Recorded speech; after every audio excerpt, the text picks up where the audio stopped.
The Giza Plateau and those three massive pyramids and the satellite pyramids, an amazing place. And the Great Pyramid itself is totally, utterly unique, extraordinary, and special. I have a long relationship with the Great Pyramid. I saw this unbelievable story of you going to the top. I tried to I got like a quarter of the way up by myself, and I was there with my wife, and I was like, I'm not trying to get arrested and have her just be alone in Egypt.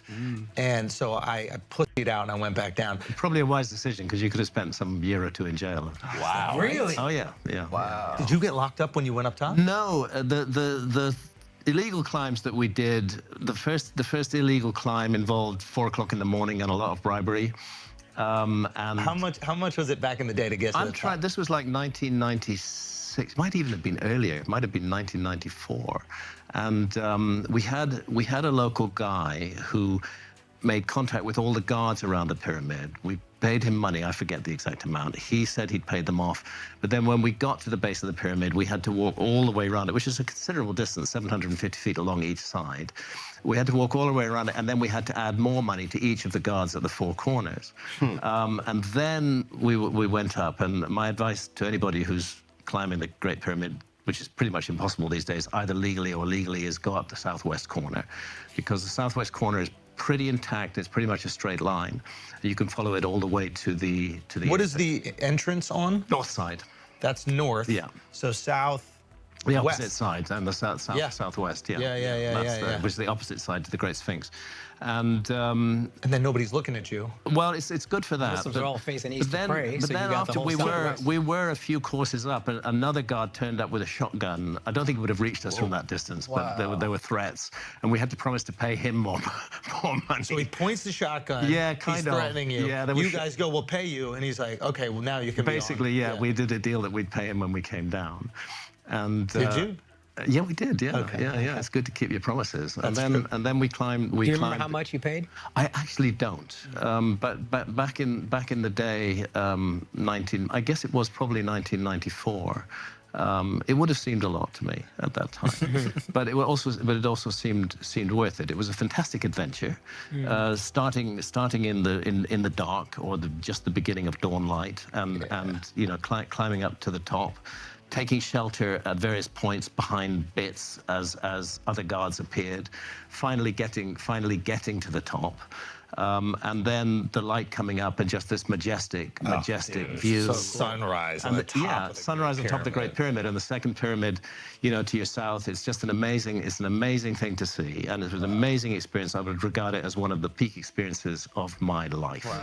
Wow. I did have one other illegal climb, which was just fortunate. It was following the holiday of Ramadan. They have a thing called the Eid, which is a celebration, and I would guess there were 30,000 Cairenes on the Giza Plateau having picnics, and they just decided they were going to climb the Great Pyramid. Not all 30,000, but several hundred of them, and we just joined them, me and Santha, and we climbed with them, and that actually is one of the moments when I realized how difficult the Great Pyramid must have been to build. Because the biggest danger climbing up there with several hundred people on the pyramid was other people coming up and down. So imagine managing that with all the blocks. With all the blocks and supposedly a huge workforce and ramps, or whatever the Egyptologists imagined was done, and I don't believe anybody knows how it was done. Yeah. For me, that was the biggest risk, was people bumping into you, going around you as you're climbing up. But again, we got to the top, and then I had 3 legal climbs in those days when those were allowed, doing various filming projects back in the early 90s. When do you see your last name inscribed in the block?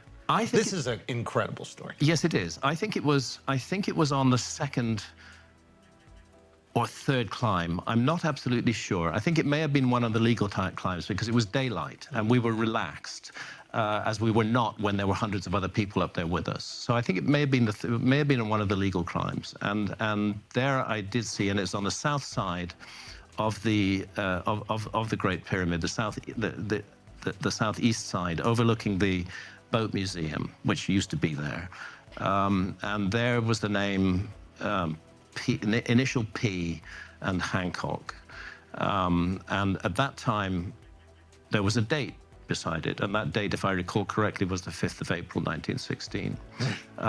Oddly enough, 1916. Yeah. Now my granddad was a chaplain with British forces in Egypt in the First World War. So I had to consider the possibility that it could be him. He was called Philip Hancock. Oh, wow. But I couldn't absolutely guarantee that. And I was able to confirm it by finding my grandfather's diaries, which were little diaries about that high, tiny little writing in them. And on that date, there was a single line which said, "Climb Great Pyramid today." Wow. And then I found... And it was dated 1916? Yeah, yeah. And then I found his biography, which was passed down to me by my dad. And he also talks about his climb of the Great Pyramid in that, although in very spare terms, doesn't say that much about it. I mean, I know it's not that much that he put in there, but did he say there was any security? Was At this that time, free no. range? Sand is covering the bottom totally of it? free range. And I think the sand was definitely cleared away at that time. But anybody could climb the Great Pyramid. And there was, in fact, the guy who organized our first illegal climb, and I think I can say this safely because he's passed on to the next world, was a guy known locally as Champion. And he was called Champion because he was the champion runner up the Great Pyramid. He could run all the way to the top of the Great Pyramid. There were times people did that, and it was totally legal, and nobody objected to it at all. And that went on, I think, certainly through the sort of 70s and 80s. But by the time my wife Santha and I climbed 1994 for the first time, I'm pretty sure it was 94. It had become illegal, and now it's totally illegal. It's completely banned. Yeah. And I doubt even if a film crew would get permission to climb the Great Pyramid now. Even like that. Yeah. They're very careful about it. And one of the reasons why they're careful about it is that every year at least one person dies trying to climb the Great Pyramid. People still try to climb it illegally. And as you can imagine from the bit of the climb you did, you're looking at a 52-degree slope. Yeah. So once you get up 100, 150 feet above the ground, if you lose it and fall, it's over. You're going to go all the way to the bottom. Yeah. And it's over, yeah. In the beginning, you have a lot of confidence. The first few tiers of rocks seem pretty easy. They're not too bad. But I can imagine you're halfway up and you start looking down, and it is over if you slip. Totally over. And also, the course sizes vary. Some of them are really no more than sort of hip high. Some of the courses are chest high, so you've got to... Courses are the blocks. Yeah, I mean, it's laid out in layers. So, you know, it looks like a step pyramid now. It wasn't before. Yeah. In ancient times, it was covered with facing stones. And you can see some of the facing stones. Some of the facing stones are still there down at the bottom of the Great Pyramid. They give you a sense of how beautiful they were and how magnificently well it was made. But the theory is, there's no absolute proof of this, that they came off during an earthquake in, I believe, 1301. And at that time, it's likely that that's when the Great Pyramid lost its summit. Great Pyramid stands at the moment about 450, maybe 455 feet tall, but its original height was 481 feet tall. And you can calculate that from just pursuing the slope of the sides up to the top. 30 feet came off in that earthquake? Yeah, so there's a flat platform, or rather even a stepped platform on top of the Great Pyramid with one level and then one level, another level. But the calculation is very simple. You just pursue those side lengths up to where they would meet. And according to that calculation, the Great Pyramid was originally 481 feet tall. Wow. So it lost about 30 feet. The question is, was it in fact ever completed? We don't know that for sure. Right. But the general view is that earthquake brought part of the top of the Great Pyramid tumbling down as well and knocked off the facing stones. And then, of course, it was used as a quarry. That's what I heard, yeah. You know, because it's very, very, very useful to have all this nice cut stone lying around. And a lot of those facing stones were taken away.